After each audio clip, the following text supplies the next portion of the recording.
Our first textbook, Media Beyond the Western World, the story really starts with the book that was written before it by our authors Howland and Mancini.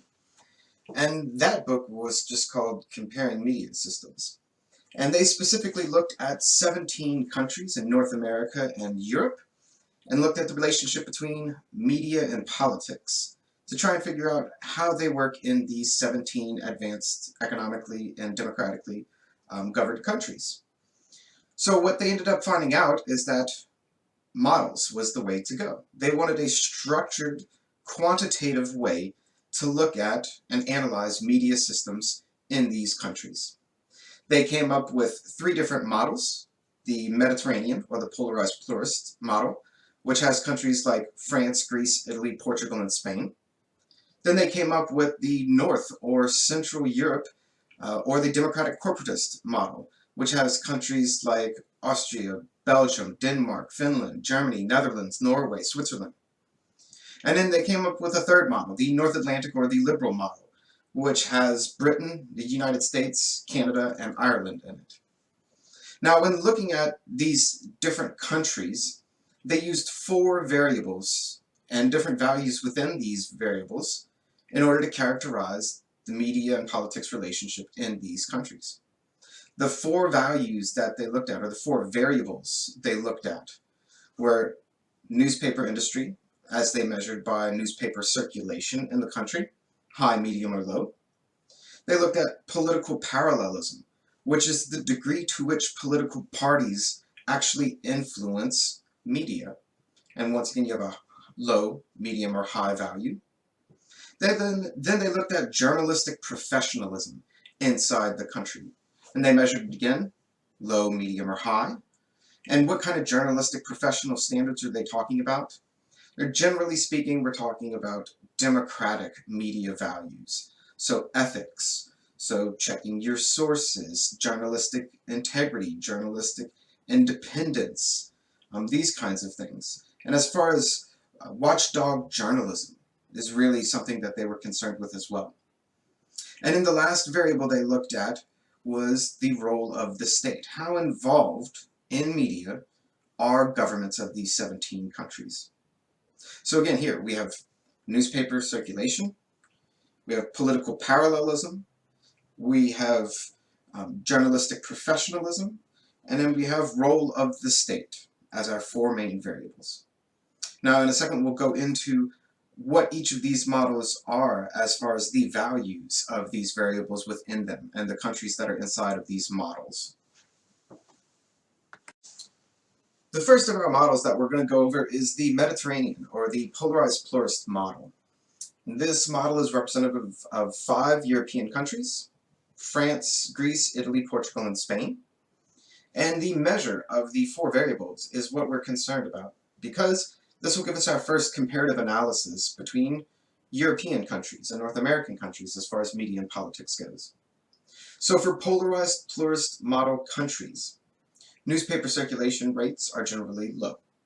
Political parallelism is generally high, meaning political parties influence media a lot. Journalistic professionalism is low by democratic government standards. Okay? And role of the state is generally high, meaning they're pretty active in media, whether it be regulations or it be government subsidies. So again, just real quickly, polarized pluralist countries: low newspaper circulation rate, high political parallelism, low journalistic professionalism, and high intervention by the state. Now, if you take political parallelism being high and the role of the state being high, these two values being high is probably what is affecting a low degree of journalistic professionalism in these countries. Okay? Now, if we take that and we compare it to the democratic corporatist model, or the North or Central European model, whichever name we're going to go with. Most of the time, I'll just say the democratic corporatist model. And remember, these are countries like Greece, Germany, Denmark, Netherlands, Norway, Switzerland. And in these countries, the values for their variables: newspaper circulation rate, generally speaking, pretty high in these countries. So that's a big contrast between our first model and our second model right away. is newspaper circulation rate is high in democratic corporatist models. Political parallelism has traditionally been high. However, press are beginning to become more and more independent of political parties in these countries. So again, we see another separation.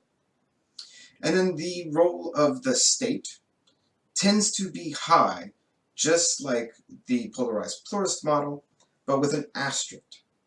And that is, the state is starting to be removed from media organizations, and subsidies are decreasing in these countries.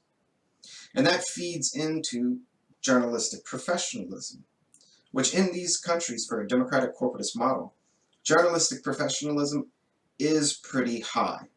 But there's an asterisk right here as well, and it's important we remember this when we compare to the next model. And that asterisk is, for journalistic professionalism, it is high, but they have an institutionalized form of regulation. Now, what does that mean? Institutionalized self-regulation.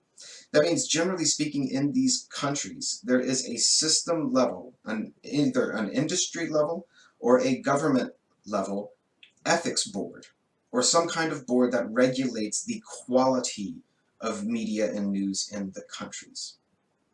Now remember, industry-wide or government-wide. That is different from the liberal model. All right, so let's get into the liberal model now. So the liberal model, remember, US, UK, Canada, Ireland. What are our values for these? For newspaper circulation, we tend to see that it's about medium level. So once again, different than our other two models, right? For political parallelism, we tend not to really see it in these countries. There's more of a neutral commercial press than there are political parties being highly influential in the media organizations. Journalistic professionalism. Once again, we tend to see a pretty non-politicized, but rather market-based professional organization with media. And we'll talk about what that means moving forward, market-based versus government-based. But one big thing about journalistic professionalism that is different than our previous model. For the liberal model, we have non-institutionalized self-regulation. So how does that compare to be different? In countries like the US, for example, there is no national-wide industry board of regulations or ethics. There is no government board of ethics or regulations. Generally speaking, media organizations take care of ethical issues in-house.